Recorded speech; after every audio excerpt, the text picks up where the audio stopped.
I'm very happy I'm not in school anymore. I graduated a few years ago, but more and more every day I hear about incidents at school. On the news, on the internet, on texts my friends send me, all sorts of horror stories. But the stories online are the ones I'm always finding myself glancing through. I've seen stories online of people relating how their school went into lockdown, and the story ends up being about some hobo who had been living under the school, or some crazy person from down the street who finally snapped one day. I don't know if they're true, but all I know is, our school went into lockdown once. And I don't know if even the people at my school know the whole story as to what happened. I don't even know if I understand it myself. It still seems like some sort of fever dream, something that didn't happen, couldn't happen. It was the middle of third period math. I had just finished a big test. I found out later I had made a bunch of mistakes, and ended up getting a D, but that's not really important to the story. I used the hall pass to go use the bathroom. Unfortunately, the school bathrooms were all located at the stairwells. And of course, the bathrooms on the first floor, where I was, were closed for repairs. I had to go up to the second floor, but before I got there, the bell rang. The bell never rang during class before, but as it did, an announcement came over the PA. Students and faculty, we are entering lockdown. This is not a drill. Please, all students and faculty follow all school procedures. I froze. I could hear sirens approaching. I came out of the stairwell, but already the doors in the hallway were closing, and I could hear them locking. I was alone, and out in the open. I could go into the bathroom now, but the doors had no locks on them since my freshman year. After some juniors trapped a freshman in the bathroom and duct taped him inside a stall, they removed the ability to lock them at all. If there was somebody wandering the school, I'd have no chance if I went into there. I ran down the hall. I could see classrooms turning out their lights and covering the windows. I couldn't turn to them for help. All the instructions said to not answer the door. I had to find someplace safe nearby, before something happened. I turned a corner, and I saw my chance. The janitor's closet was open. Lunch was up next period, so he was probably out setting up tables when the announcement was made. He wasn't in there, and it could easily be locked from the inside, so I jumped in and shut off the light. The only light I saw was from the bottom of the door. I waited, and the sirens grew closer and eventually stopped. Time passed, and I wasn't sure if I was happy that I couldn't hear anything going on or tense because I had no idea what was happening. Then I heard footsteps. Lots of them. They stopped in the hallway. It must have been police. I could hear radios and other assorted noises. I didn't think it could be some sort of lone gunman or nutcase, so I listened. One guy in particular sounded like the one in charge. "Okay, are we in position?" Another guy answered. I didn't know what his rank was, but clearly he was not in charge of the first guy. "Yes, sir. We know the suspect is here in the building. C team is across the campus, as ordered, and B team is covering the back entrances. He will not exit the building on our watch." The chief responded. "Good. Remember, he could look like anyone, but he must not escape. It's my fault he's here, and it's my duty to deal with him." I couldn't hear much for a while. There was too much movement, too many people all talking to each other to make out anybody from where I sat. I just waited for a little while. Maybe it would all just be over soon, and I could leave the closet and go back to class. Then, that's when it all happened. The chief yelled out, "Hold it! Put your hands in the air!" The commotion outside stopped abruptly. A moment later, clothes rustled loudly as what sounded like a large number of guns were drawn. "Lay down on the ground! Leave your hands where we can see them!"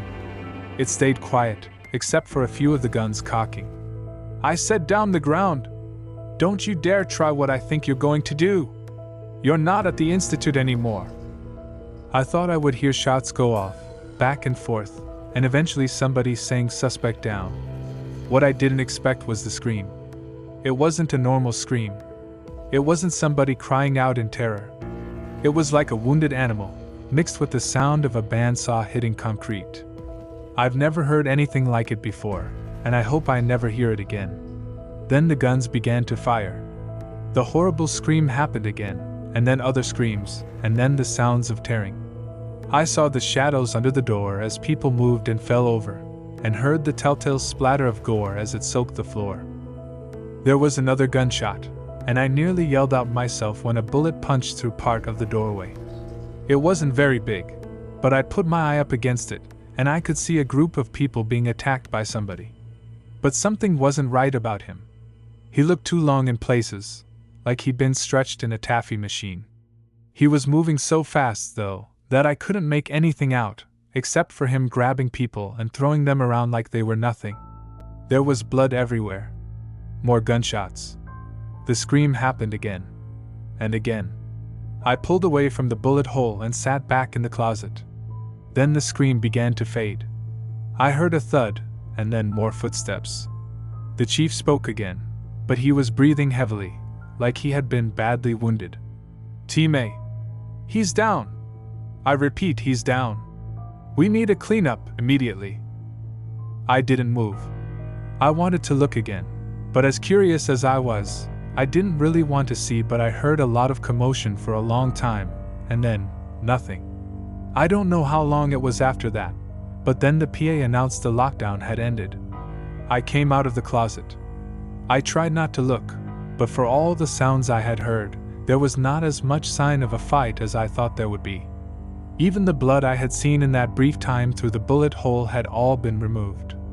I went back to my class, and just told everyone I had hid in a stall in the bathroom. People were impressed with my guts for doing it, but if nobody else had heard that scream, I certainly didn't want to bring it up. As you might expect, we all went home early that day. Police and EMT were everywhere, but as far as I could see, nobody was being taken away by either. My parents came and were so happy that I was all right. They had been following everything on the news and came as soon as they could. At home that night, I ate dinner and waited to see what happened on the news. The live coverage had ended a long time ago, but when the news came back on at 10 o'clock, I wanted to see everything. As it started, I saw classes had been canceled for the rest of the week, but then things started to get weird. The news talked about a student who they refused to name, how he had come to school armed but had been taken into custody after a short firefight. Stranger still, in the footage of the hallway where the scuffle had taken place, the door of the closest which had been my refuge was totally unscathed. Not so much as a scratch on it, let alone bullet holes.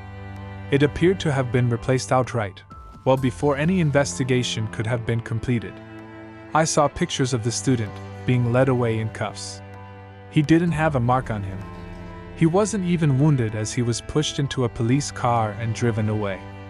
All I saw was him fighting and yelling. Even in my glimpses through that bullet hole, I knew that wasn't the same one I saw. The clothes were completely different. The one I had seen had been wearing a black t-shirt and jeans. The one getting into the police car was wearing a white shirt and shorts. The news said no one had been hurt despite the gunfire. But I knew people had been wounded, even killed. I'd heard them screaming in agony as something vicious had attacked them. And then there was what that chief guy had said, talking about something being his fault. The institution. That he could look like anyone. I don't know what happened that day for certain. I didn't see enough. I didn't hear enough to get the full story. But this is what I can tell you. I know there was no shooter at our school. I know that someone was arrested that day. Someone who I didn't know, who I never heard about ever again. That's right, a shooter, who never made another day's worth of news. Just disappeared. When was the last time that ever happened? I know that chief guy and his squads were not cops. I don't know who they were, but I know cops don't clean up a crime scene like that. And no human being has ever screamed like that. Ever. But whatever it was that I heard attacking those people, all I know is, it came into that hallway where I was. I was alone, and if it hadn't been for that janitor's closet, I wouldn't have been safe. It could have looked like anyone. Something tells me that squad wouldn't have helped me either. It could have looked like anyone. What was it? How long had it been in our school? Had I ever been alone with it, and never knew what it was? Who were those people who had come for it? Where had it come from? And, good God, is it really dead?